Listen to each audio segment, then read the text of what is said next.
ma'am. Good morning. May I take your order po? Yes po.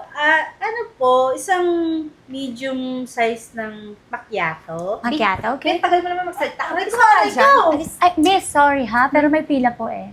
Alam ko, hindi ako bulag.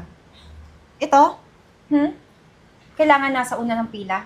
Mukha namang mas disente ako sa kanya, di ba? Tsaka di ba, may kasabihan, ladies first. Eh ikaw, mukha ka namang pa-feeling lalaki, kaya dyan ka sa hulihan. Eh ma'am, baka magalit po yung pila. Pasensya na po ha, understaff kasi kami ngayon. May emergency yung isang staff ko. Ganun ba? Di ba priority yung mga customers? Customers din ako, di ba? So, customers is always right. Kaya, kailangan, nandito din ako sa unahan. Nga pala, hindi mo ako kilala, no? I'm Eden. Oops, madumi kamay mo. Alam mo, ang gusto ko ngayon, timplahan mo ako ng kape kasi in 5 minutes, darating na dito yung investor ko na magiging kong future business partner. Pero ma'am, pag pinagbigyan ko po kayo, magagalit po yung mga nakapila. Ako naman po yung marereklamo. Ganun. So ako, hindi mo iniisip na magagalit din ako sa'yo? Na kapag nagalit ako sa'yo, kakausapin ko yung manager dito at pwede kitang ipatanggal. Wait lang, ma'am. Wait lang, ma'am. Di ba sabi mo nga, may pila? E di, ako yung nauna sa'yo, di dapat ako nandyan.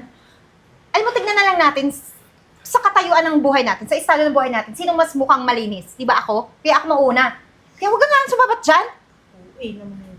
At ikaw ha, dapat sundin mo ko. Kasi ikaw, utos-utusan lang. Di ba? Na mayayaman na katulad ko. At sisiguraduhin ko kapag na-deal ko to, na investment, ikaw yung una kong ipapatanggal dito. Alam mo yon? Sige po ma'am. Sige na, miss. Unahin mo na. Mukhang uhaw na uhaw eh. Sige po. Bilisan mo ha, hindi ako makakapag-isip kapag wala kang coffee. Sige po ma'am. Wait lang po. Hoy! Shh! Tabi. Bingi ka ba? Sabi ko tabi. Bakit? Nagkakape ako eh. Bakit? Tinatanong mo? Wala ka naman palang utak eh. Ibig sabihin, gusto kong umupo dyan. Ay, kasi madam, nauna ako dito. Nauna ka? Mm-mm. Ibig sabihin, customer ka dito? Opo. Oh my gosh! May customer ang ganitong coffee shop na katulad mo? Isang mukhang basahan? Pwede ba umalis ka na dyan? Marami kang pang sinasabi sa akin, umalis na! Ma'am, nauna ako sa'yo. Dapat ako talaga yung nakaupo dito. Ba't mo ko pinapaalis? Eh syempre, ako yung mukhang dominante, di ba? Ibig sabihin, mayaman ako. Ang gusto ko, ang masusunod. Kaya pwede ba umalis ka na or else yung buhaghang buhok, ha? Tatalian ko pa yung tatalian. Ma'am, ano pong problema? Hindi mo yung nakikita? Ang laki-laki ng langaw dito. Eh ma'am, customer din lang po siya eh. Porke kabili ng coffee, customer na, ha? Hindi ka ba nag-iisip? Eh mukha nga yung basura.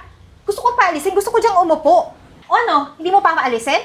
O sige, pwede naman akong tumawag agad ng pulis kasi marami akong koneksyon. Eh ma'am, Pati yung sa mga sanitation. Ay, kilala ko yung director doon. I-report ko tong coffee shop nyo para magsara, para malugi kayo, para mawalan ka na rin ng trabaho. ma'am, naman po sana umabot sa ganito. O ano? Wait lang po.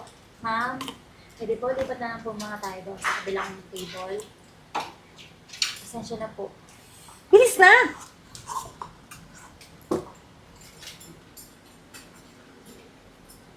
Okay na po? Hindi pa. Punasan mo yan. Ang dumi-dumi, di ba? Baka kung anong virus ang makuha ko dun sa matandang yun. Wait lang po. Bilis! 1 minute ha, dapat nandito ka na. Bagay-bagay, nakaka-imbiyer na.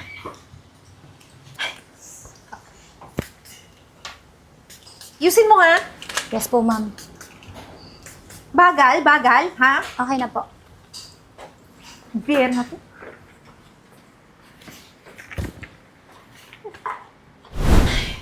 Ay, nako. Sorry na late ako. Sobrang traffic talaga ngayon doon sa daanan. Ay naku sir, no worries sir. Nako, kung ikaw hihintayin ko, kahit forever maghihintay ako sa iyo. Kasi, kailangan mo naman pirmahan tong proposal. Patingin ako. Actually, na-review ko na to last time eh. Pero, alam mo, sobrang hanga ako sa'yo, Miss Eden.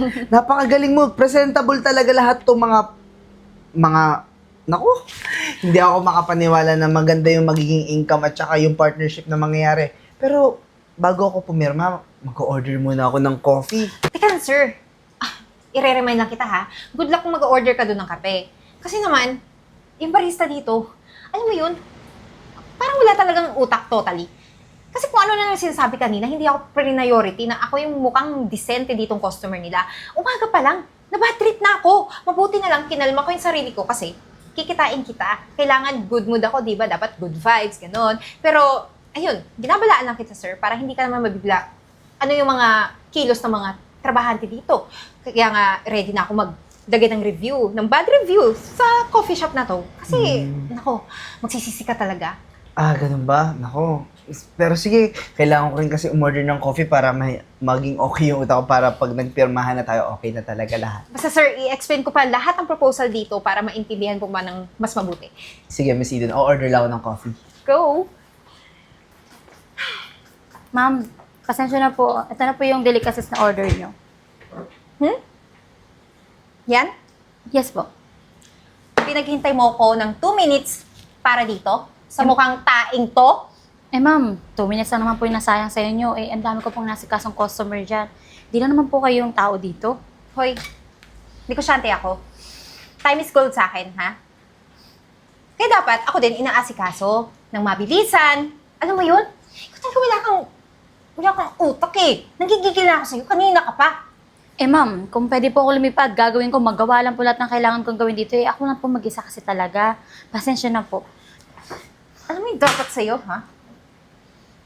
Tinuturuan ng leksyon para tumatak dyan sa maliit mong utak lahat ng sinasabi ko. Ma'am, ha? Yan. Ganito ma'am! ang dapat Aray! sa'yo. Yan. Aray, ma'am! Excuse me. Sir, ano ba? Miss Eden, bakit mo naman sinasaktan tong barista? Sir, di ba, nag-briefing na kita tungkol sa baristang to kanina? So yan, tinuturuan ko ng leksyon para magtanda. Tingnan mo naman. Sa tingin mo, masarap to? Eh, mukha kang tae, di ba? Hindi ko talaga expected na ganyan yung magiging ugali mo, Miss Eden. Napakasama ng ugali mo. Alam mo ba tong baristang to? Eh, asawa ko lang naman. Nagpapatawa ka ba, sir? Mukha ba ako nagpapatawa? So ito ba yung sinasabi mong imi-meet mo dito? Sa cafe? mag invest ka ng malaking halaga? Siya nga. Kung ako sa'yo, love, huwag mo nang ituloy. Alam mo kung bakit? Kasi ang toxic, feeling entitled, at sama ng ugali ng taong to. Eh, teka lang. Sir naman, 2 years ko nung pinaghirapan, tapos ganito-ganito na lang. Eh, alam mo naman, sir, di ba? Kaya nga, na-stress ako kanina. Dahil sa customer service nila, yun lang Pero naman yung hindi ka reklamo dapat ko. umasta ng ganyan, Miss Eden. Pag nai-stress ka, nawawalan ka ng respeto sa mga tao sa paligid mo. Tapos itong asawa ko, gusto niya lang to, hobby niya to, kaya nagpatayo siya ng coffee shop. Sinabi niya sa akin na gusto niya maging ma-experience, maging barista. So, pinagbigyan ko siya. Tapos sir. ikaw, ganyan yung ugali mo. Understand my pressure this time kasi, sir. Eh, kasi naman, malaking bagay to para sa akin. I-explain ko pa nga yung ROI, yung projection of the year, yung kung ano-ano. Basta, sir, sige na, pirmahan mo na, sir. Don't worry, kasi pipirmahan ko pa rin naman yung kontrata. Sure ka? Pero hindi na ikaw yung CEO. Sir, hindi mo ako kilala. CEO ako ng company. So, ibig sabihin, kapag hindi ako ang CEO doon, hindi papayag ng mga board of members. Don't worry, kasi pag nalaman naman ng board of members yung nangyari dito, sa akin sila makikinig kasi ako yung pinakamalaking customer nyo, di ba, na mag-i-invest para masalba yung company nyo. So, I will only sign that contract kapag hindi na ikaw yung CEO. Sir, wag niyo naman po ito gawin sa akin, please. Pinigyan ako. Magsisend ako ng email dun sa board of directors para malaman nila lahat. So, tapos na yung conversation. Love, sorry sa nangyari ha. Okay lang. Makakalis ka na.